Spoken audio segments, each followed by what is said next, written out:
buenas tardes, bienvenidos a la Academia Mexicana de la Historia. Como ya es una bonita costumbre estos lunes encontrar a nuestro público, tanto en nuestra transmisión de Facebook como en nuestro canal de YouTube, pues para dar continuidad a nuestro ciclo a 70 años del sufragio femenino en México, aproximaciones y personajes de su historia. Pues mandamos saludos, ya vemos que nos saludan acá desde Zapopan, Jalisco, Toluca, Ciudad de México, Tlalpan. Pues muchas gracias por estar conectados. Y recuerden que para la parte final estamos muy pendientes de sus preguntas para nuestras ponentes. Y voy a dejarle los micrófonos a la doctora Gabriela Cano, coordinadora de nuestro ciclo. Doctora, tiene usted la palabra. Muy buenas tardes y sean bienvenidas y bienvenidos a otra de nuestras sesiones de lunes. Esta vez tenemos una ponencia muy interesante y tenemos a dos invitadas, no solo a una participante, sino tenemos a dos conferencistas que nos van a hablar sobre el sufragio femenino, la historia del sufragio femenino y las organizaciones obreras en Veracruz.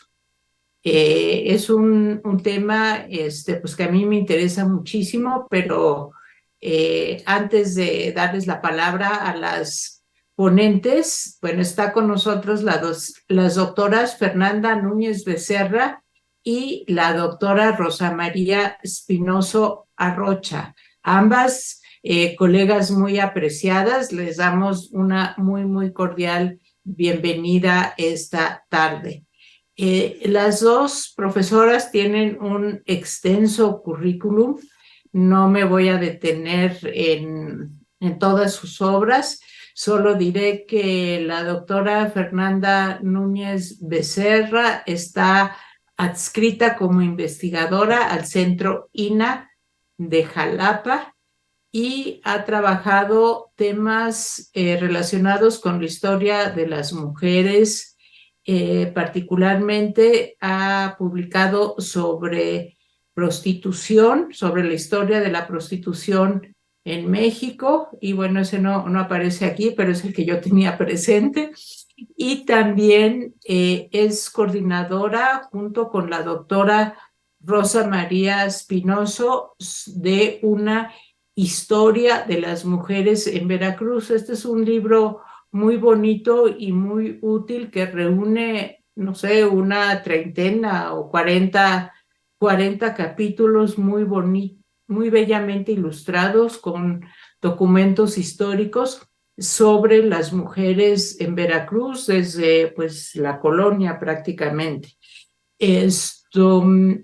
Y también la doctora Núñez Becerra ha publicado sobre la Malinche, de la historia al mito, y recientemente publicó en colaboración con Rina Ortiz La osadía se viste de mujer, el centenario de un año crucial. Por su parte, la doctora Rosa María Espinoso ha también investigado mitos e historia y es autora de El beso del colibrí, historia y deconstrucción del mito de Dona Bella, La Llorona y la Malinche, mujeres y mitos femeninos en México, y múltiples artículos sobre historia de las mujeres en México. Bueno, pues no tomo más tiempo, sino esta va a ser una presentación a dos voces, a cuatro manos y a dos voces. Las profesoras creo que se van a intercalarse sus intervenciones, pero eso ya ustedes nos dicen cómo. Bueno, pues de nuevo a las dos les doy muchas gracias por aceptar estar en esta sesión de la Academia Mexicana de la Historia. Gracias, Gabriela. Muchas... Pues bueno, yo quisiera comenzar esta intervención agradeciendo en nombre de Rosa María y mío no solo a ti, Gaby Cano, muchas gracias por invitarnos, y a la Academia Mexicana de la Historia también, para venir a platicarles el día de hoy sobre la historia de este importante evento para las mexicanas y en particular de las veracruzanas, ¿verdad? Este logro, como lo fue el acceso al ejercicio de nuestro derecho al sufragio. También quisiera señalar que la historia de esta investigación nació de la amable invitación que las doctoras Ana Lau Hayden de la UAM y Mercedes Zúñiga del Colegio de Sonora nos hicieron a la doctora Espinoso y a mí para contribuir con el capítulo de Veracruz en el libro colectivo que estaban entonces coordinando y que trataría sobre el sufragio femenino en algunos de los estados del país, que es de lo que vamos a hablar esta tarde. Curiosamente, ahí en la ilustración número 1 que puse es en la portada del libro, y curiosamente solamente, fíjense, no había, estas charlas que Gabriela está coordinando van a terminar de redondear lo que a ese libro le faltó, los estados que no participaron en dicho libro, porque en este libro solo aparecemos de Veracruz nosotras, y de Sonora Elizabeth Cejudo les va a dar la próxima conferencia, creo. Pero todos los demás estados que van a referirse aquí no están en el libro. Nuestro capítulo, pues, fue el resultado del intenso trabajo que la doctora Rosa María Espinoso y yo realizamos en archivos y bibliotecas, tanto locales como nacionales, y como ella se está recuperando de una laringitis fuertísima de la que acaba de salir y es maestra y habla mucho, esta tarde yo voy a hablar en nombre de las dos, pero aquí está ella para responder a las preguntas y por si quiere intervenir, por supuesto que le daremos el micrófono. Y fíjense que yo voy a comenzar por el final de nuestro relato. A ver, la foto que sigue. En el año de 1960, fíjense, se inauguró en la capital veracruzana un monumento a la madre que fue un escándalo. En vez de la tradicional imagen de una maternidad nutricia y protectora como la que les mostramos ahorita, lo que se vio fue la de una mujer fornida, de silueta muy mal disimulada bajo un imperceptible fondo entallado, que se dice le pusieron posteriormente para calmar a la indignada y puritana sociedad jalapeña. Si quieren, pase de una vez la siguiente foto. Y más aún, vean, levantando triunfalmente al hijo, ya no acogido en su regazo como el frágil fruto de sus entrañas, sino exhibido orgullosamente como un trofeo. Por las manifestaciones sociales en contra, parece que ese monumento no correspondió a lo esperado por los jalapeños. Sin embargo, Rosa María y yo creímos que representa muy bien el momento histórico que se vivía en lo que se refiere a las conquistas femeninas y en especial en lo político electoral, con los cambios que todo eso implicó en la condición jurídica y social de las veracruzanas. Por favor, la siguiente foto. Menos de 2 años antes, fíjense, en 58, se promulgó la Constitución que adoptaba las medidas dirigidas a garantizar el voto de las mujeres. El diario de Jalapa del 7 de julio de ese mismo año del 58 anunciaba que, y lo cito, 700,000 veracruzanos votaron para presidente. Y entre estos, sin duda alguna, un buen porcentaje lo compusieron las mujeres, a juzgar por las 80,000 que se habían presentado en Veracruz a votar en las primeras elecciones municipales en que pudieron hacerlo. En efecto, desde 47 se había reformado el artículo 111 de la Constitución del Estado, según el cual ya en las elecciones municipales participarán las mujeres en igualdad de condiciones que los varones, con el derecho de votar y ser votadas.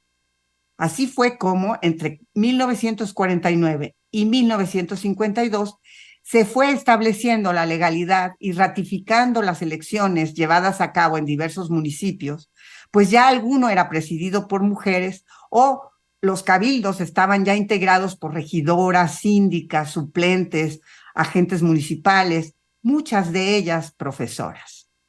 Aquí si quieren la siguiente foto. Así que el voto de las veracruzanas en una elección presidencial sí debía ser un buen motivo de conmemoración en 1960, con ese monumento que ya vimos, que pretendía transmitir la idea de un triunfo arduamente conquistado, aunque se pensase dedicado exclusivamente a la madre, porque fue justamente por su condición de madres y esposas que las mujeres lo lograron. La historiadora Enriqueta Tuñón, en su pionero libro, Por fin ya podemos elegir y ser electas, afirma: las mujeres mexicanas obtuvieron el derecho al sufragio en un contexto nacional caracterizado por la ausencia absoluta de medidas democráticas y por la falta de un cuestionamiento a su función familiar y a la desigual relación entre los géneros. Se trató de una medida que no tenía fines democráticos e igualitarios, sino una táctica para legitimar al PRI en el poder. Y si las mujeres lograron esa conquista, según Tuñón, fue porque ésta ya no podía seguir retrasándose, aunque haya sido tomada cuando le interesó al gobierno, y no precisamente para responder a la presión de las bases, lo que no significa que no hubiera habido movimientos en ese sentido, ya que, como lo veremos a continuación, claro que los hubo. El tema del sufragio femenino en Veracruz comenzó a volverse audible a partir de la década de los 20 del siglo pasado, aunque en general el voto femenino había sido defendido en la Ciudad de México y en otras ciudades ya desde las últimas décadas del siglo XIX, aun cuando al final se le haya presentado al pueblo como una dádiva presidencial del partido en el poder. La decisión que desembocó en la famosa ley de 1953 que lo otorgaba fue motivada porque tanto el PRI como el presidente Ruiz Cortines reconocieron que las mujeres ya merecían la ciudadanía política, en virtud del papel representado al frente de sus hogares y como, y lo cito, elemento significativo para el avance social del país. O en las propias palabras del entonces gobernador de Veracruz, Marco Antonio Muñoz, para estar, él decía, en concordancia a la ley solicitada para toda la nación por el señor presidente don Adolfo Ruiz Cortines. O sea, que la ley que garantizaba a las mujeres el derecho al voto en Veracruz se creó no precisamente para ellas o pensando en ellas, sino para atender a un pedido expreso del presidente de la República, por cierto, también exgobernador de Veracruz, cargo que había dejado prematuramente para concurrir a la presidencia.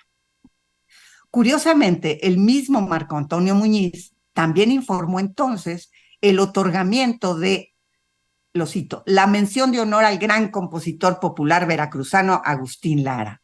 Ahí estaba en la misma página, ¿verdad, Rosín? En sus bodas de plata como músico, lo que no deja de ser sintomático. Lara se consagró como artista cantando a la mujer en singular y ayudando a difundir y a consolidar sus estereotipos, si no es que dando lugar a otros que las confirmaban en sus papeles tradicionales como objetos exclusivos de los hombres. Justamente una de las condiciones que les impidieron por tanto tiempo obtener sus derechos políticos. Esta tarde les presentamos aquí las grandes líneas de la investigación ya citada sobre la participación política de las mujeres en el estado de Veracruz, la reconstrucción de una trayectoria que no se limitó solo a las decisiones políticas, a las leyes o a las reformas constitucionales, que como ustedes saben son escuetas, sino sobre todo a la transformación de una sociedad que durante mucho tiempo se resistió a la idea de que las mujeres obtuvieran la plena ciudadanía. Porque cómo se resistieron las fuerzas patriarcales a reconocernos como ciudadanas con plenos derechos. Como siempre ha sucedido en la historia de las mujeres, el problema con el que nos topamos siempre fueron las fuentes que hablaban muy poco de ellas o que son muy parcas, lo que confirma su invisibilidad en los registros oficiales a pesar de su notable presencia y actuación en el sindicalismo o en los movimientos políticos y sociales en el Estado desde las primeras décadas del siglo pasado. Un buen ejemplo lo tenemos en uno de los libros pioneros sobre los movimientos sociales en Veracruz durante el tejedismo, en el que su autora señala que hubo mujeres en la comisión encabezada por Úrsula Galván, de la Central Comunista del Puerto de Veracruz, que los acompañaron en su gira por todo el estado en la década de los 20 para ir creando las ligas de las comunidades agrarias. Ella dice, María Luisa, Carmen y Rosa, y añade, cuyos apellidos se desconocen. Bueno, si apenas recientemente ya sabemos que Carmen se apellidaba Aguilar, Sarmiento María Luisa y Rosa era Toral, nos fue dificilísimo conocer sus verdaderas actividades como pedagogas y como difusoras de los ideales socialistas y comunitarios, entre los cuales la salud reproductiva de las mujeres fue un tema muy importante y que ellas seguramente trataron. Por esa razón, nosotras decidimos abordar el tema del sufragio también de forma indirecta, a partir de la prensa. Trabajamos muchos periódicos. Aquí les traigo en especial El Dictamen, no solo por ser el más completo, sino porque fue el primer periódico moderno y representativo en el estado de Veracruz, tanto por el número de lectores que tuvo como de lugares que cubría. Aunque no olvidemos que se situó siempre del lado conservador y fue hostil y despreciativo al referirse a los movimientos sociales y ni hablar del feminismo del que siempre se burló. Pero nuestra idea era verificar la manera en que la opinión pública y los imaginarios colectivos se posicionaron ante la idea de que las mujeres pudieran votar y ser votadas. Aunque sabemos que la prensa no presenta necesariamente la verdad de los hechos, sino sus representaciones, como ustedes bien lo saben, estas se encuentran en la base incluso de las leyes, que a su vez son reflejo de las representaciones sociales de las materias sobre las cuales legislan. A ver la siguiente foto, porfa.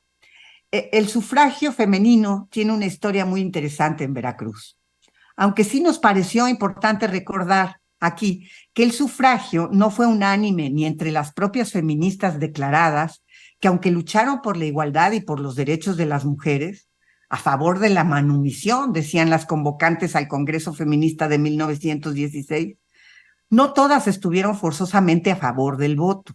Ni todas las feministas fueron sufragistas, ni las sufragistas se autoidentificaron siempre como feministas. El feminismo mexicano de los años 20, así como el feminismo moderno en general, tuvo un perfil un tanto elitista, ya que estuvo integrado en su gran mayoría por mujeres de la clase media urbana, cuyas dirigentes tenían por lo general una educación superior. Y esto fue particularmente verdad en México, un país predominantemente rural y analfabeta, con alrededor de 14 millones y medio de habitantes, de los cuales solo 4 millones y medio vivían en los centros urbanos, y en donde apenas el 24% de ellos sabían leer y escribir. Esto último gracias al trabajo de las 16,000 maestras de primaria, cuyo número las colocaba en una proporción de casi 3 contra 1 frente a los maestros varones. Desde 1907, las mujeres ya ocupaban el 80% de las matrículas en la Escuela Normal Primaria del estado de Veracruz, a pesar de la cerrada oposición de algunos sectores de la sociedad que se negaban a aceptar que se les abrieran las puertas de dicha institución. En las décadas siguientes, esta proporción experimentaría algunas oscilaciones, pero sin que ello afectara esa tendencia a la feminización del oficio que las mujeres establecieron desde comienzos del siglo. Así, en 1915 se llevó a cabo en Veracruz el primer Congreso de Profesores, que en realidad debió de haberse llamado de profesoras, donde se habló sobre la urgencia de un cambio completo en la educación de las mujeres, sobre la transformación de los colegios superiores de señoritas en escuelas secundarias con programas adecuados para impulsar la creación de la verdadera mujer mexicana. En ese primer congreso magisterial, Hermila Galindo de Topete, entonces secretaria particular de Venustiano Carranza, se manifestó a favor de los derechos políticos femeninos. Es más, se dice que Carranza comenzó a simpatizar con las ideas feministas a partir de ese discurso.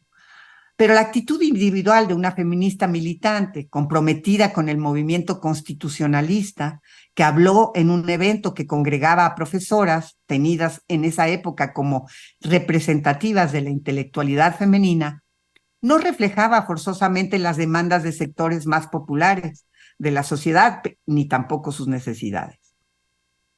Hasta la década de los 20, periodo de gran movilización organizada, las mujeres trabajadoras no estaban muy preocupadas por obtener el sufragio. Estaban más ocupadas por los asuntos laborales que sí las concernían. No queremos decir que fueran despolitizadas, ni mucho menos pasivas, sino que su movilización política, principalmente en las zonas urbanas, estaba más orientada hacia la organización sindical y a la solución de sus problemas cotidianos relacionados con la subsistencia.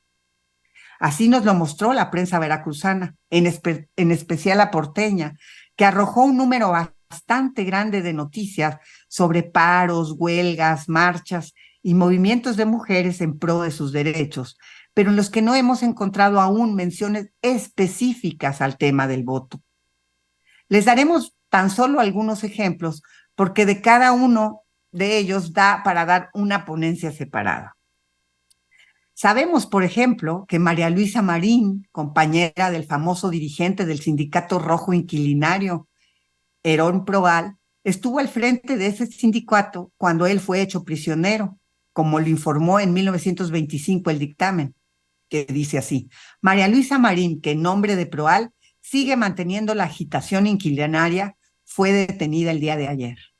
Es la misma María Luisa que mientras estuvo en la cárcel fue una de las fundadoras del Sindicato Revolucionario de los Presos, pero de ella solo se ha retenido que se negó a hacerles las tortillas, alegando que nadie podía obligarla a hacerlo. Igualmente es conocida la tremenda movilización de las prostitutas en ese que ya se considera como un capítulo histórico del sindicalismo y de los movimientos sociales veracruzanos de la década de los 20. Pero apenas hace muy poco sale a la luz la manera tan particular en que ellas actuaron. En un hermoso artículo, Benedict Behrens, especialista, escribe que realmente esa fue una revolución de las mujeres.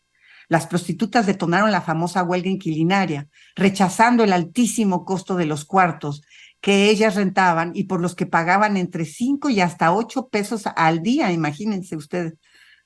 Y para presionar a las autoridades amenazaron con quemar sus instrumentos de trabajo, es decir, sus colchones, que apilaron todas en el patio San Salvador, que era donde estaba la mayoría de ellas, para ejercer presión. Y en general fueron las mujeres de todas las vecindades pieza clave y motor de ese gran movimiento que se diseminó como pólvora. Después de la represión llevada a cabo por los militares, encarcelaron a toda la dirección del sindicato, por lo que María Luisa lo dirigió hasta que a su vez fue encarcelada durante 10 meses junto con otras 50 mujeres. Ahí en la cárcel, la temible inquilina, la Chata Rodríguez, organizaba las presas para verter sobre los carceleros cubos de agua sucia. El sastre Herón Proal, anarcosindicalista y fundador del grupo Antorcha Libertaria, fue un líder carismático que, dicen todos, sabía hablarle a las mujeres, por lo que las molineras de Nixtamal lo escogieron como líder de su sindicato llamado Unión Fraternal de Molineras. Ahí les pusimos, miren, las fechas de las firmas de ellas. Cuando decidieron separarse de los hombres, de quienes decían nunca recibimos ninguna ventaja. Encontramos también la huelga de las tortilleras de 1925, la huelga de las telefonistas por mejores salarios, las gestiones de las soldaderas para garantizar su residencia contra la ley que les prohibía la permanencia en los cuarteles al lado de sus maridos o de sus hombres. El contrato de trabajo colectivo que ganaron las paragüeras de la fábrica La Cananga. En Córdoba, si quieren la siguiente, el movimiento de las desmanchadoras de café, representadas por el Sindicato de Obreras Desmanchadoras y Escogedoras, estuvo controlado firmemente por 3 mujeres desde la década de los 30 hasta los 70, fíjense. Luz Vera, Luz Romero y sobre todo Eufrosina, la Negra Moya, fueron muy respetadas y queridas por sus agremiadas, para quienes consiguieron beneficios y contratos de trabajo colectivo. Ellas inauguraron estilos femeninos de dirigir y de pelear por las mujeres, como lo ha demostrado puntualmente la historiadora Heather Fowler. En los momentos álgidos del anticlericalismo, vimos la manera en que tomó las calles de Jalapa la organización llamada Club Femenil Rosa Luxemburgo, de aguerridas militantes comunistas para exigiendo la excarcelación del sindicalista Pacheco, acusado, en falso, de hacer explotar una bomba en la catedral y en apoyo a sus maridos, todos miembros, obreros, miembros de la fábrica textil de San Bruno. Todas ellas son noticias bastante representativas de la constante movilización política de las mujeres y de su apropiación de los espacios públicos, algo de lo cual parecía resentirse la clase media veracruzana a juzgar por los editoriales del dictamen, que veían esas movilizaciones como un atentado terrible a las verdaderas y naturales cualidades femeninas. Aquí podemos, miren, ahí encontramos esa caricatura. ¿Estaban preocupadas esas mujeres por el voto femenino? Pues probablemente no, o no explícitamente en esos momentos, ya que en los escasos documentos por los que nos enteramos de ellas, nada consta al respecto.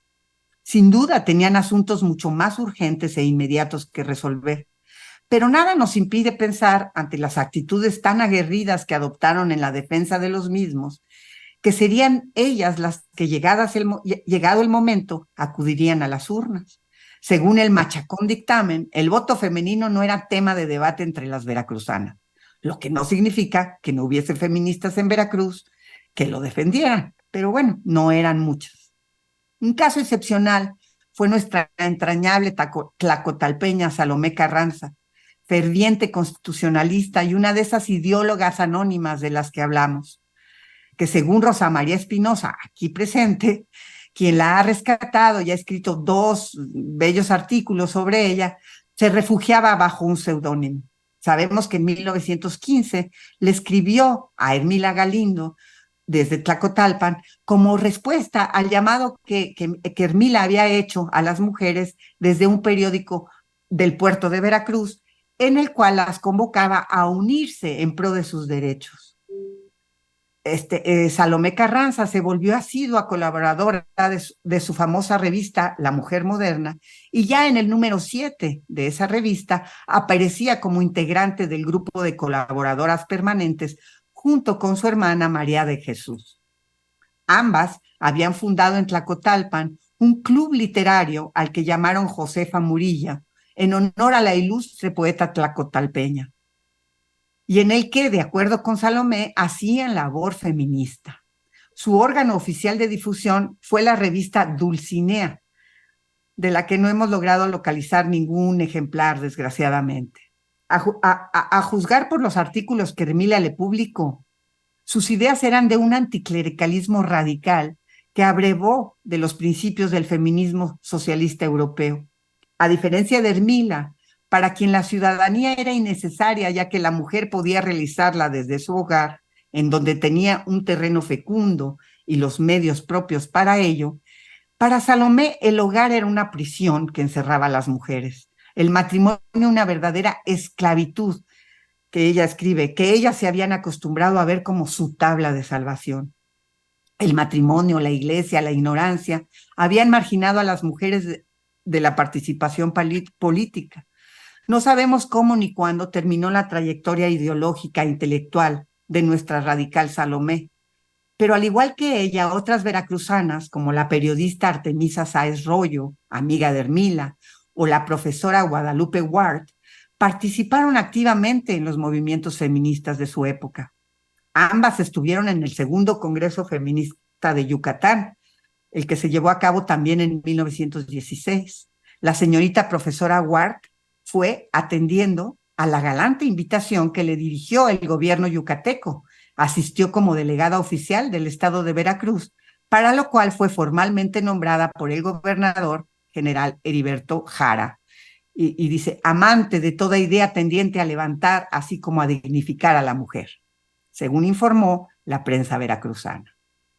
Sin embargo, en general, los veracruzanos parecían interesarse por el tema solo de forma indirecta, como algo que no les concernía directamente, sino solo a través de lo que ocurría en otros lugares, tanto del extranjero como de la República. Así, nosotras encontramos noticias que informaban sobre, por ejemplo, los justos avances del feminismo en Chile y la forma serena, emotiva y talentosa con que las intelectuales y asalariadas chilenas presentes en la Asamblea Constituyente de Asalariados habían defendido sus derechos hasta conseguir que se les aprobara el voto a las mujeres.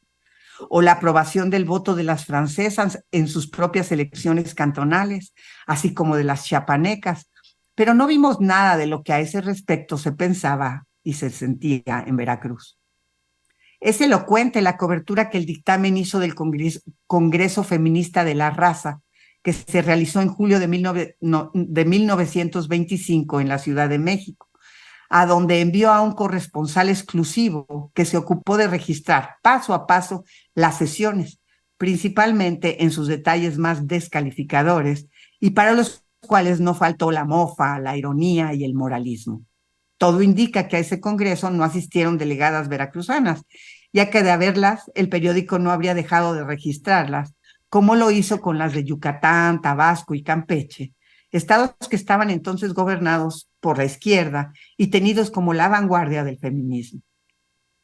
El tema del voto tampoco parecía formar parte del programa de sesiones del propio Congreso, como lo indica que su inclusión fuese solicitada por algunas delegadas que se vieron reforzadas por la presencia en el evento de César Espinosa Córdoba, el exgobernador de Chiapas, quien durante su gobierno interino había emitido un decreto aprobando en su estado el voto de las mujeres. Por eso era visto como el paladín masculino del feminismo. Todo fue debidamente documentado por el dictamen, que llegó incluso a publicar integralmente tal decreto, aunque también las correspondientes caricaturas que lo ridiculizaban.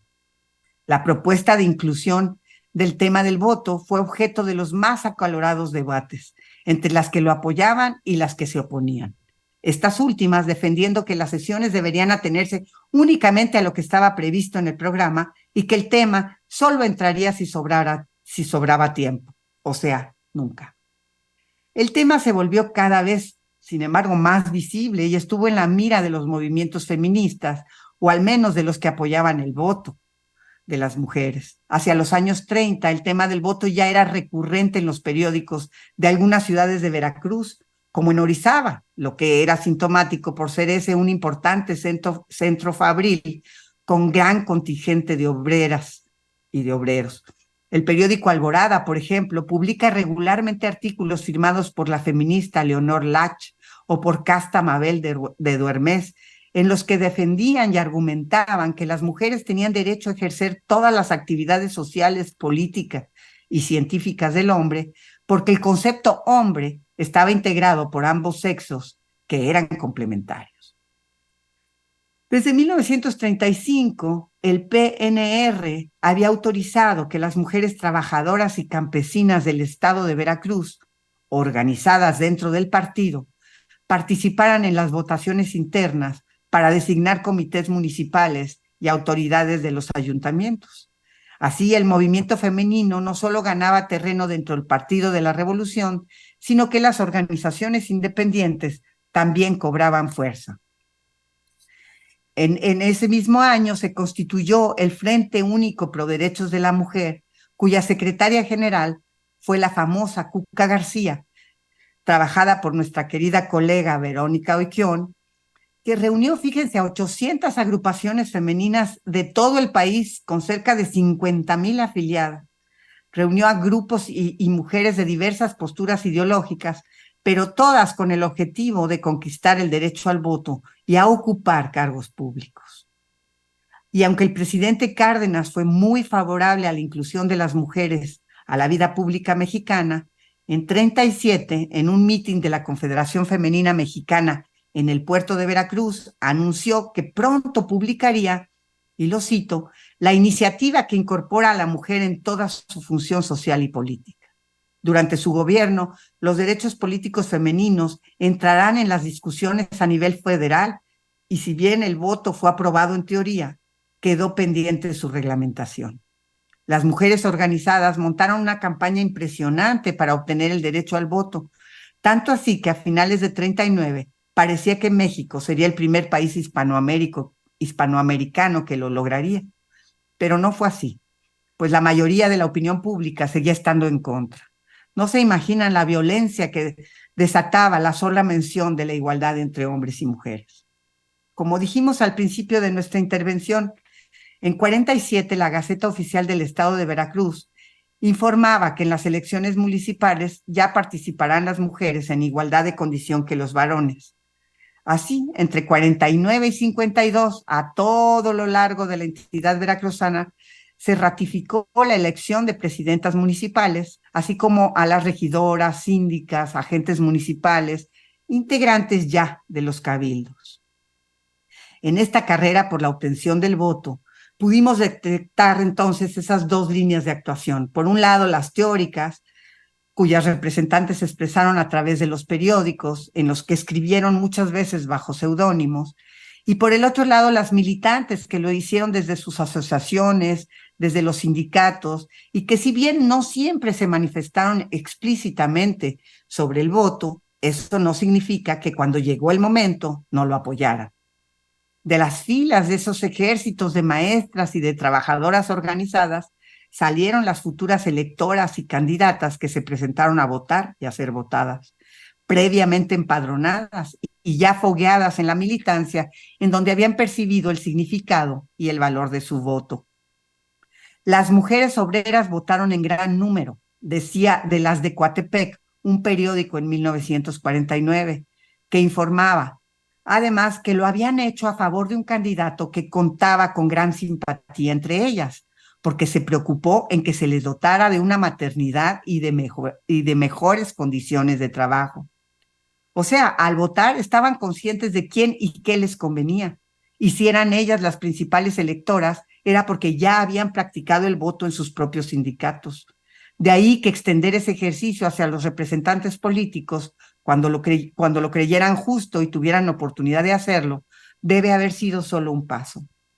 Si no, ¿cómo explicar la explosión numérica de mujeres que entre 49 y 52 e inmediatamente que accedieron al voto a nivel municipal, se presentaron a votar o aparecieron en las planillas como integrantes de los cabildos? Margarita Robles reportó al New York Times, en su viaje por allá, que 80,000 mujeres se habían presentado a votar en las elecciones municipales de Veracruz. Esos comicios municipales de 49 habían sido solo el comienzo.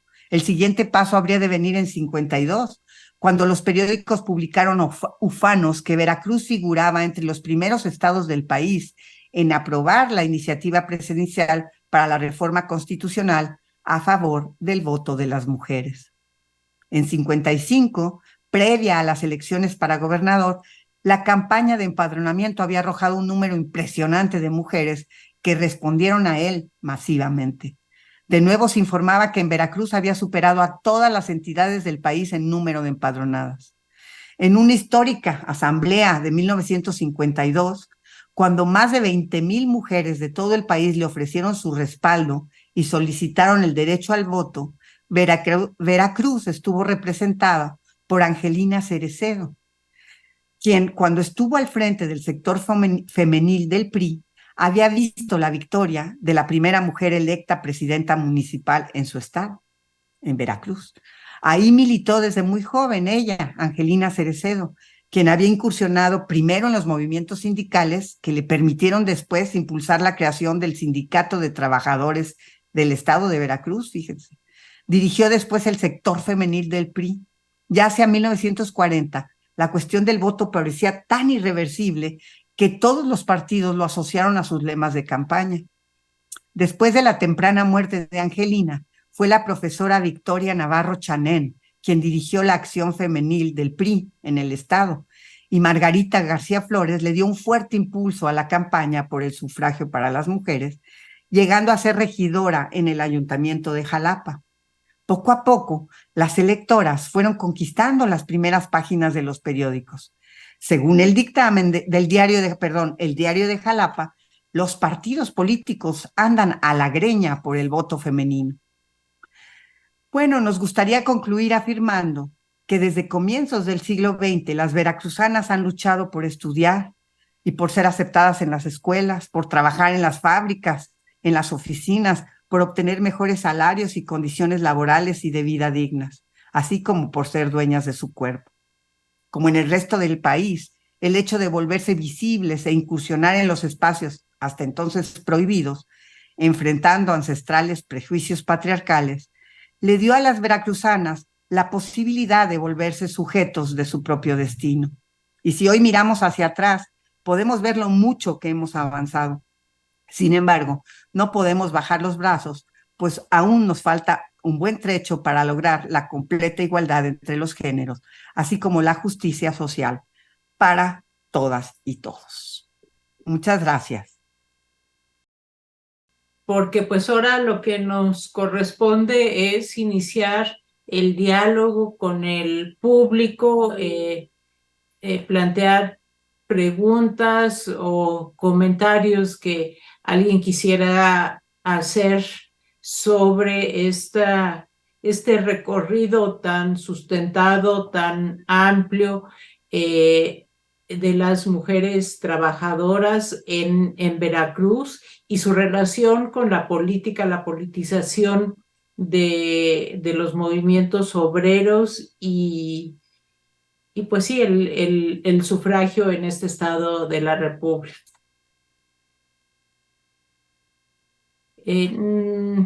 Ahí creo que Yasmín de la Academia está viendo el Facebook en caso de que tengamos algunos comentarios, preguntas. Así es, doctora, estamos pendientes a las preguntas del público, aún no contamos con estas, esperemos que las estén redactando y nos las hagan llegar a nuestra transmisión, tanto a la página de YouTube como a nuestra página de Facebook. Estamos pendientes a las preguntas de nuestro público. Bueno, yo sí quisiera hacer algún comentario sobre la presentación que hicieron las profesoras. Lo que estamos haciendo en este ciclo, pues sí es un esfuerzo de atraer a un público amplio, utilizando pues las herramientas de la investigación histórica con mucho cuidado. Aquí las conferencistas nos compartieron su trabajo en fuentes, con las caricaturas, con los documentos, y eso siempre es muy, muy enriquecedor. También nos explicaban que ellas consultaron sobre todo la prensa local, y pues ese es un esfuerzo muy, muy valioso, y porque nos da como el pulso de lo que la sociedad estaba pensando con respecto a la politización de las mujeres trabajadoras. Y bueno, pues tal vez nos podrían comentar un poco de cómo fue este trabajo con los periódicos, cómo fueron llegando, porque lo que yo encuentro que el trabajo con prensa es que dice uno, bueno, ¿dónde empiezo? Hay un periódico diario y son muchos años, entonces, ¿cómo lo hicieron ustedes para hacer este trabajo pues sí, con los periódicos? Bueno, yo tomo la palabra. Mire, no solamente lo que pasa es que a Fernanda pues se centró más en la prensa, pero ¿te acuerdas, Fernanda, que buscamos la correspondencia que las mujeres le enviaban al gobernador en la parte de los gobernadores? Porque queríamos ver qué era lo que las mujeres les pedían. Porque había cartas de todo tipo, de ranchos, de pueblitos, de todo, y queríamos ver qué era lo que las mujeres solicitaban del gobierno. Esto porque uno de los temas que más siempre nos mantuvo en constante reflexión era si todas esas mujeres activistas que luchaban por sindicalizarse, por sus derechos, si todas ellas, o incluso las campesinas, que escribían a los gobernadores o a los presidentes municipales que porque querían una escuela o por incluso algún foco en la escuela porque no tenían luz, cosas así tan triviales aparentemente, pero que requería que alguien tomase la iniciativa de solicitar, y estas eran mujeres. Entonces nosotros nos preguntábamos, ¿ellas estarían pensando en el voto? ¿Ellas serían sufragistas? Entonces, por eso también nos fuimos a buscar la correspondencia del gobernador y buscar las cartas que recibía de las mujeres. Y era la mayoría de ahí, ¿no? Ahora, la experiencia, pues, fue ir día por día, periódico por periódico, hasta encontramos algo del voto. Fueron meses en el archivo del estado de Veracruz. Había que esperar porque la máquina se calentaba. ¿Te acuerdas, Fernanda? Que nos decían que había que dejar descansar la máquina, el proyector. El microfilm, de ver los microfilm. Sí, Pero sí, también sí. encontramos mucha prensa, Rosina, que aquí lo que dice Gaby también, fue increíble ver esa prensa obrera, que nada más traía un número, ¿no? Alborada de Orizaba. Sí, El Proparia no venía todo parejo, desde que así es. fue anarcosindicalista hasta que terminó en la CROM. Pero sí veíamos números y sí veíamos a mujeres ahí todo el rato, no pidiendo el voto, pero sí manifestándose. Entonces ya como tomando conciencia de su poder, ¿no? Podemos decirlo, porque, ¿te acuerdas? Solicitaban también, no nada más las que querían lo del nixtamal, ¿se acuerdan qué importante Sí, fue también la nixtamalización? Pero vean estas tortilleras separándose de los hombres, véanse, o sea, sí vimos muchas cosas súper interesantes, aunque los periódicos son, por eso usamos el dictamen o el diario, porque los demás solo eran un número o dos o tres, muy poquitos. La misma, vean, nuestra adorada Salomé, no encontramos nada. Rosina no. buscó desde Tlacotalpan, hemos buscado en todas partes y no encontramos. Entonces, sí es cierto eso del silencio de las mujeres en la historia, ¿no? De su invisibilidad a pesar de su número.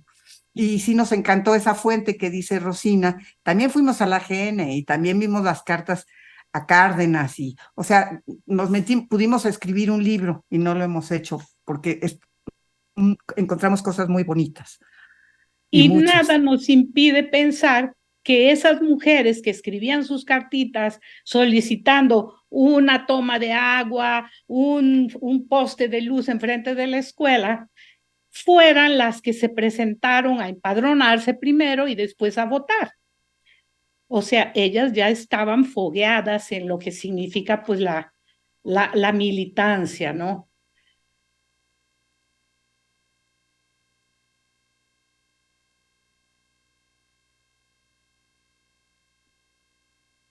Sí, otro asunto en lo que llegan algún comentario o alguna pregunta del público, esto que me llama mucho la atención en esta conferencia y en las anteriores y en los trabajos que he podido leer de las próximas, en los avances que ya ha habido, es como eh, bueno, por un lado que el voto nunca se pide en forma aislada, o sea, eso es un prejuicio de, pues de los antifeminismos que decir, ay, no, las mujeres solo quieren votar. En general está mezclado con demandas como lo que decía Rosina, con el agua, con el foco para la escuela. No es un afán así individualista de querer ser política o de solo querer ir a las urnas. Y creo que eso no se ha valorado lo suficiente, por algún momento se pensó que sí, que que era un tema aislado de otras demandas económicas y sociales. Y no, eso creo que es un resultado de la potencia que han tenido los discursos antisufragistas, sino que esto, tanto las intelectuales tipo Hermila Galindo u otras, o sea, tienen los derechos económicos muy presentes. Y también creo que el voto prospera o la demanda por el voto debido a los radicalismos políticos. No es algo que sea así como espontáneo de las mujeres obreras, ni tendría por qué serlo, sino que en los estados donde hay movilización es porque están las dos cosas. O sea, hay socialismos, no, digamos, no hay tanto anarquismo, sino que viene de élites. Ustedes decían, sí, el feminismo ha sido muy, muy elitista en México con las cifras que nos daron, de la misma manera que los radicalismos políticos, que el socialismo prosperó, como tú mencionaron a Proal, que era artesano, era sastre, o ¿qué era? ¿Sastre? Sastre. Sastre. Y él sí era anarcosindicalista, él sí, pero digamos, socialista, radicalismos, de ahí es donde prospera, creo que la demanda del voto, y depende ya de las élites políticas locales, muchas de ellas socialistas, si están más o menos abiertas a los discursos sufragistas. Sí cuenta, creo que haya dirigentes como que estén muy enfocadas, que estén muy politizadas, y que estén muy al tanto de los discursos internacionales del sufragio, pero también creo que es importante pues que tomemos en cuenta esto, que las mujeres nunca han estado aisladas ni actuaron aisladamente, sino que estaban inmersas en organizaciones, en discursos, y que es ahí un entramado muy, muy complejo.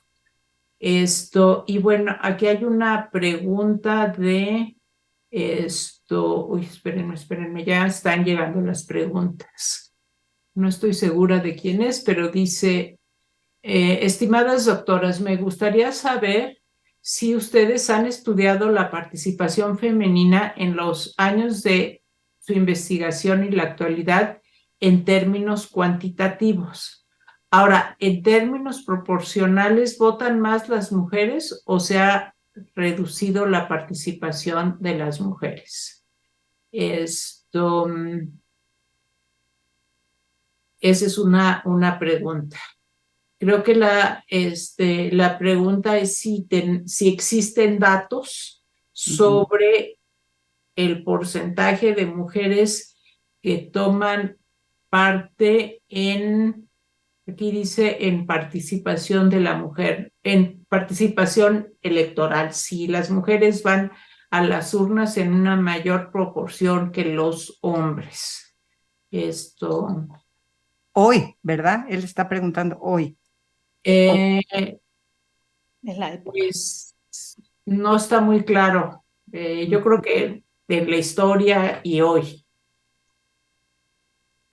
Bueno, datos cuantitativos no tenemos. Los que presentamos en el artículo los daban los propios periódicos. La cuestión sería otra investigación.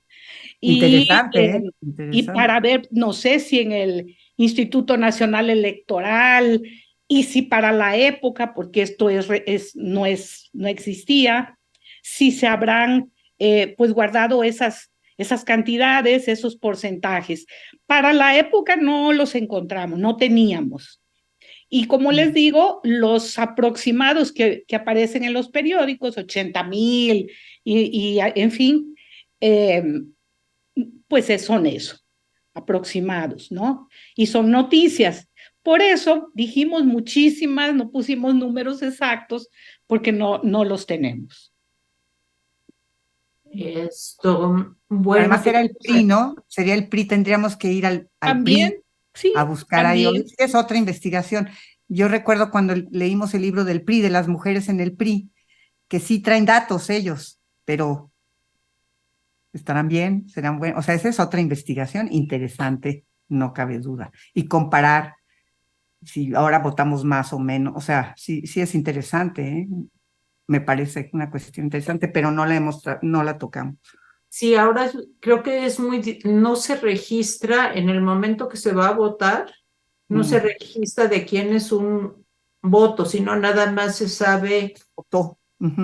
votó y pues está el padrón y ahí sí queda claro si acudiste A votar. a votar Ujú. pero no hay, digo, ahí habría que hacer un cálculo muy fino, directo para ese tema que sin duda es interesante. No. A ver, aquí hay una pregunta de María Guerra, donde dice, ¿podrías hablar sobre los congresos de mujeres obreras y campesinas?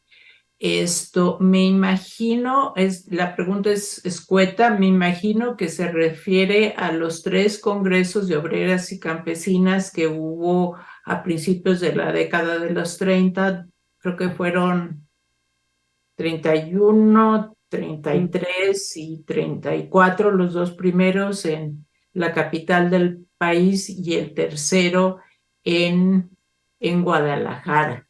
Esa es la pregunta. Creo que ustedes no se refirieron a esos 3 congresos, que son, hay una tesis de la UAM Iztapalapa de ahora Ahí la tengo. recuerdo. Yo ahí la tengo y ya se me olvidó. Hay una tesis bonita, chiquita, porque no hay Sí, tanto, es que es bien difícil. Ese congreso no lo tocamos porque estábamos en Veracruz y toda la pregunta era Veracruz, Veracruz, Veracruz. Entonces, creo que no llegaron delegadas de Veracruz, algo así, Rosina, vimos y ya no lo tocamos. Sí, Vimos el de profesoras, que fue de los 20, pero esos 3 no. Y es cuando ya está Cárdenas, ¿no?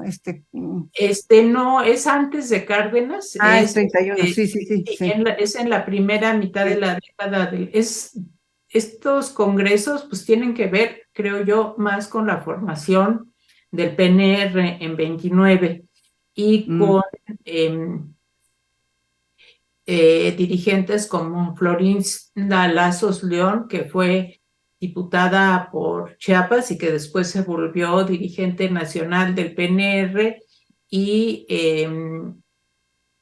ahora me acuerdo de su nombre, de la Confederación Femenina Mexicana. Es que a mí la pantalla me hace que se me olviden los nombres. De por sí se me olvidan los nombres, pero más en la pantalla. Entonces sí, y estos 3 congresos fueron, pues hubo discusiones políticas entre las comunistas y las oficialistas, como era natural. Eso estuvo en estos 3 congresos de obreras y campesinas, que se llamaban así, pero pues era más de obreras que de campesinas, Sí. pero había organizaciones del PNR que pues sí decían que eran organizaciones campesinas. Esto, y aquí está Sergio Naimes Párez, que pregunta sobre el libro que ustedes presentaron al principio. Doctora Núñez Becerra, mi pregunta es si este libro se trata sobre la participación de mujeres veracruzanas por la obtención del voto o hay mención sobre mujeres de otros estados. Sí, aquí, bueno, sí, te voy a decir, hay de muchos estados. Y justamente lo interesante del coloquio que Gabriela Cano está organizando en esta ocasión es que los estados que no estuvieron en ese libro, ahorita te digo cuáles estados sí estuvieron, Gaby ya encontró quién los va a trabajar, como Guadalajara, bueno, en el libro que trabajamos, Rosina y yo, ella y yo solo teníamos que fijarnos en Veracruz. Nuestra misión era el sufragio en Veracruz, pero está la Ciudad de México, está Colima, el Estado de México, Guanajuato, Michoacán, Morelos, Puebla, Sonora. De Sonora nos va a hablar una de las autoras de ese capítulo, va a hablar aquí, Tabasco, Veracruz y Zacatecas. Y como ven, no está Tijuana, que va a venir nuestro amigo, no, Baja California, ¿verdad? Los que faltan no están en el libro, entonces está muy interesante que juntáramos todo y ya casi tenemos a toda la República, ¿no? Pero nosotras solo trabajamos Veracruz. Y el libro está publicado por el Colegio de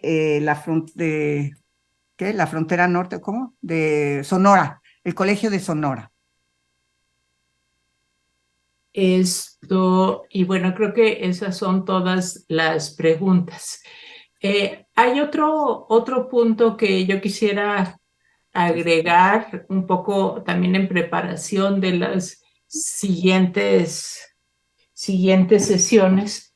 Pues ahora se estudia mucho la circulación transnacional de ideas como las ideas del socialismo, las ideas del sufragismo y, digamos, el intercambio entre distintos países o en regiones. Entonces creo que eso le da una dimensión muy interesante a la historia del feminismo y a la historia del voto de las mujeres, esta circulación a través de las fronteras nacionales y los intercambios entre lo que hoy llamaríamos ONGs y organizaciones, agencias del Estado. Creo que eso le da una dimensión pues de mucha complejidad al tema del sufragio, del voto femenino, que quizá antes lo habíamos visto como más limitado, ¿no? Tanto el hecho de que el voto nunca es aislado, o sea, siempre se da con las demandas económicas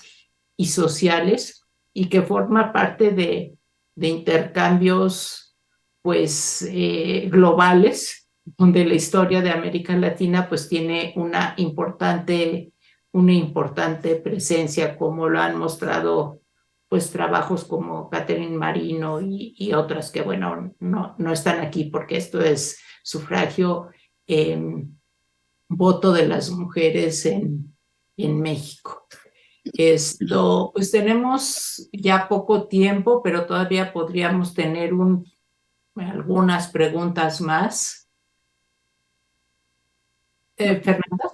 Bueno, mientras que se animan, Sí. fíjate que nosotras en el libro, Rosina trabajó mucho las ideas de Salomé, y las ideas de Salomé vienen del socialismo, de Bebel, lo trabajó muy bonito ese artículo porque qué importante fueron, y luego yo trabajé a Emma Goldman, Kollontai, y por eso se están preguntando, ¿verdad? Lo radical de Salomé es eso, ¿para qué el matrimonio? O sea, el matrimonio es lo juntan los derechos, como tú dices, pelear por la igualdad es pelear también por quitar las barreras que aprisionaban a las mujeres, y para ellas, las socialistas radicales, el matrimonio es una de ellas.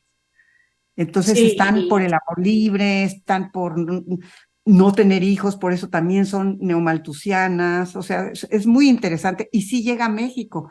Elisa Rashkin, ¿verdad, Rosina? Ha trabajado a estas americanas que vienen feministas a tratar de difundir también las ideas de Margaret Sanger, no solo a Yucatán, ¿no? Ella tiene varios, conectando, como dices tú, conexiones intranacionales, porque sí están leyendo lo que se está escribiendo en otros lugares, y siempre sí son de izquierda, ¿no? Las radicales.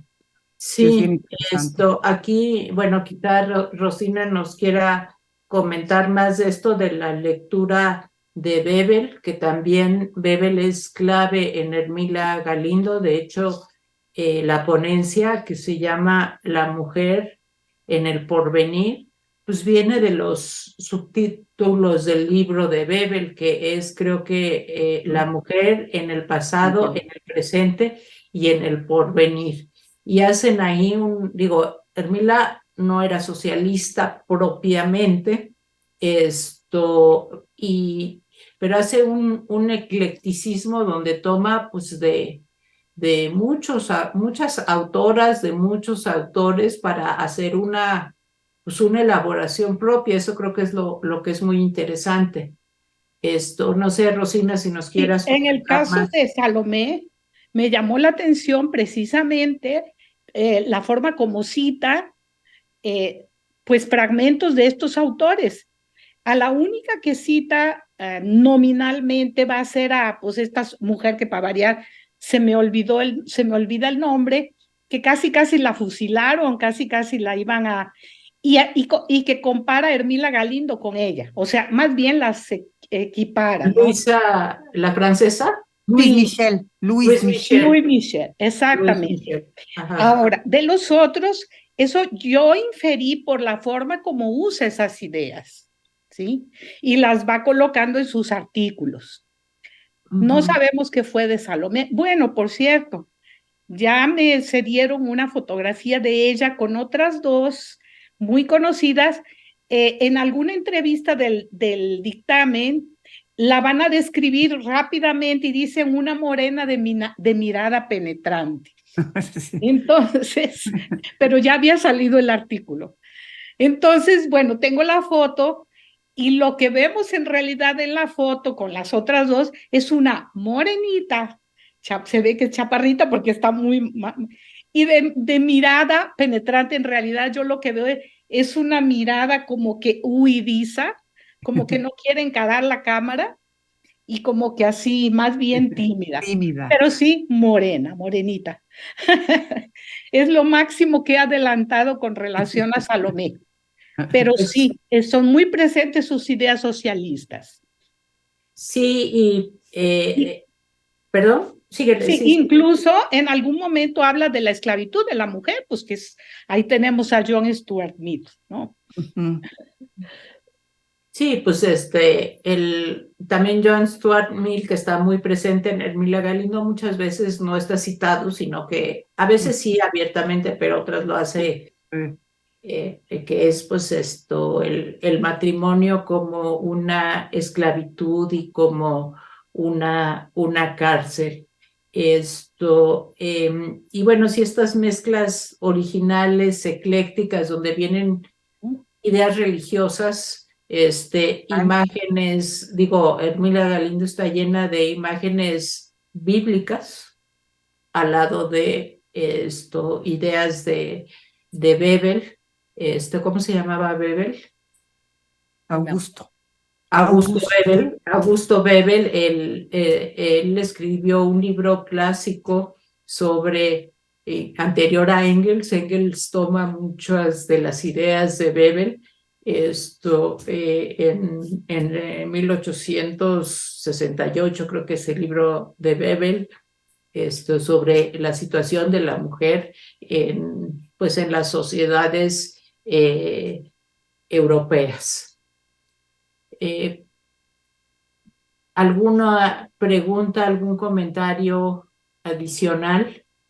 En redes sociales había mucho entusiasmo porque ustedes iban a hablar de Veracruz en particular, o sea que ahí tienen, hay mucho interés y a mí me contactaron una vez para porque hicieron un podcast de Josefa Murillo, a quien Mm, se mencionó ahora, la La poeta. poetisa, la Ujú. cotalpeña. Sí, sí, sí, una descendiente de Sí. Josefa Murillo, pues era prima del amigo y, en fin, fue así como participé creo que era un podcast que hicieron sobre ella en la pandemia. Y la que la ha trabajado mucho es nuestra querida y recién fallecida amiga y colega Esther Hernández Palacio, ¿verdad, Rosina? Sí, exactamente. Ella tiene un libro y todo, Gaby, si quieres te Ah, lo... ajá. Ajá, tiene trabajo sobre ella y acaba de fallecer. Sí, sí, sí, vi Ujú, la ujú. triste noticia. La invitamos a nuestros libros, ahí tienen dos artículos, ¿verdad? Muy bonitos. Sí. Ah, bueno, sí, sí, Ujú. los voy porque luego Sí, si no lo tiene uno presente. presente, y ella como es literata, pues desde la literatura la ve, ¿no? Estudia muy padre su estudio. Sí, aquí tenemos otra pregunta de Ada Romero que nos dice ¿hubo participación de las mujeres de todas las clases sociales en Veracruz o solamente las trabajadoras? Bueno, de las evidencias que tenemos, la mayoría eran trabajadoras, porque lo que ellas buscaban en esta movilización, pues era sindicalizarse, era conseguir derechos. De la clase media y de la clase alta no aparece nada. Ahora, Solo las que escribieron los artículos, ¿verdad? Esos que les sí, mencionamos. sí. Bueno, Ujú, alguna que otra nota también de esas de sociedad, de ujú. sociales, donde cuentan que aparece que hubo alguna discusión sobre el voto o esas cosas, pero no, ahora, yo sí creo que las mujeres de clase media sí fueron a votar cuando pudieron hacerlo. Yo me acuerdo de mi mamá cuando fue a votar la primera vez, yo era niña, y entonces ella preguntándole a mi papá, ¿cómo la ves? ¿Será que voy a votar? Y pues mi papá le dijo, pues ve, pues total, ¿qué? ¿No? Y fue a votar. O sea, tengo un vago recuerdo de eso, pero creo yo que mi mamá, como tantas mujeres de la clase media, seguramente se preguntaron, ¿no? Pues, ¿qué hacemos? ¿No? Vamos a votar. Además que ya habían entrenado en el voto municipal, que el voto municipal fue visto como una forma de entrenar a las mujeres para que aprendan cómo se vota, ¿no? Entonces, Además encontramos a las primeras, ¿te acuerdas? A doña Gelasia, o sea, en lugarcitos ya eran alcaldesas, sí, luego sí, sí, sí, hubieron, entonces yo sí creo que de la clase alta no creo, pero sí creo, además que la clase media, las mujeres ya estaban trabajando, ya ya está. entraron a las oficinas, estaba lleno, ya trabajaban en salud pública, en dando clases de secretarias, un poco lo que hace Susi Porter, aquí en Jalapa, pues, las mujeres todas trabajaban, de la clase media, digo, obviamente. Entonces, yo sí creo que ellas son las que votan también. Y quizá también de las élites, porque pues Tal vez sí. las organizaciones católicas Ujú.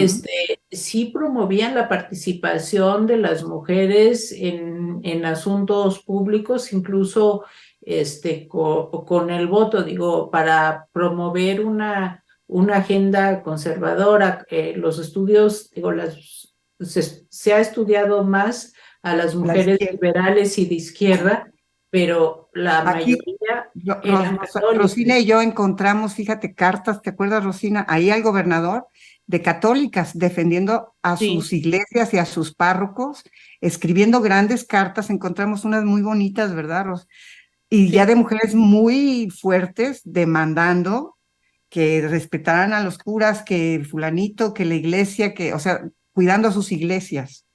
Ujú. Sí, Sí, sí, eso tienes creo que razón ahí. apenas empieza a estudiarse, pero sí, Mm. hay pues un gran interés de poder tener una incidencia para controlar la influencia de la secularización, del liberalismo. Entonces creo que es otra beta pues que está por estudiarse, ¿no? Como que hemos prestado más atención a Sí. las de izquierda. Esto, bueno, pues no sé si haya más preguntas del público. Es una gran oportunidad aquí para que están las profesoras. Y si no, bueno, pues daremos por concluida la sesión, que ha sido muy rica con el trabajo que nos comparten sobre las organizaciones obreras en Veracruz. Y el voto de las mujeres. Pues muchas gracias por habernos acompañado esta tarde. Y nos vemos el próximo lunes. Ahorita se compartirá la información sobre la próxima sesión, pero antes de ir a eso, pensé que quizá nos podrían compartir la información del libro de las mujeres en Veracruz que ustedes prepararon para quien esté interesado. ¿Dónde se consigue? ¿Se puede consultar en bibliotecas? ¿Qué temas abarca? Esos creo que sería muy, muy importante, porque esa portada no nos las compartieron. Sí, cierto. Y ahí empezamos a trabajar mucho. Son 3 volúmenes, fíjense. Se llama Mujeres en Veracruz, Fragmentos de una Historia. Invitamos a todas las colegas especialistas, ya historiadoras o antropólogas o literatas, a que escribieran, ¿verdad?, sobre algún aspecto de la historia de las mujeres que no se conocía en Veracruz. Desgraciadamente, digo, nos lo publicó, muy bonita publicación, el gobierno del estado de Veracruz. Entonces, y nos tratamos de, por ejemplo, mandamos un ejemplar a la Biblioteca del Colegio de México, de los 3 volúmenes. Así, tratamos de mandar nosotras, por nuestra parte, a las bibliotecas de las universidades para que los tuvieran, porque es muy difícil conseguirlos hoy, ¿verdad, Rosina? Sí, porque ya se agotaron. Del primer tomo hicieron una segunda edición, pero ya en otro gobierno, porque esas cosas son así. Entonces, Desgraciadamente ahora queremos que se republique porque todas son investigaciones de primera, tenemos a Anne Staple, tenemos a muchísimas historiadoras que han trabajado Veracruz, ¿verdad? sí, Rosina, cosas muy bonitas y entonces quisiéramos, pero nadie se anima porque sí fueron 3 volúmenes, salió muy, muy Pues por amplio lo ahí. pronto, en PDF. En PDF sí. deberíamos de empezarlo a hacer ahora que tengamos una ayudanta, Rosina, que nos Sí. ayude. Bueno, Porque la idea, pues sí, la idea es esa. La cuestión es que tenemos que recuperar, no sabemos si ya se agotó los derechos de autor, si ya se agotaron esos derechos que le cedimos al gobierno del estado de Veracruz, pero no hemos encontrado todavía alguien que nos quiera oír, comenzando por la directora de la directora, editorial del estado, no, que no nos nos contesta. reciba porque queremos saber eso y en fin, bueno, Y hacer cosas una de... publicación, sí, Sí, al aire, exactamente. porque pues, uno escribe para compartir y para que la lean, ¿no? Y no para atesorar lo que hace uno ahí en la biblioteca, pero esa es una siguiente tarea que tenemos, que Sí, vamos a resolver. exactamente. Bueno, pues muchísimas gracias justo por compartir en estas sesiones que son para todo el público, pero tratando de, pues sí, de partir de las fuentes y de que sea útil para pues el estudiantado, para el profesorado, que Exacto. puedan incorporar estas sesiones a su trabajo de enseñanza.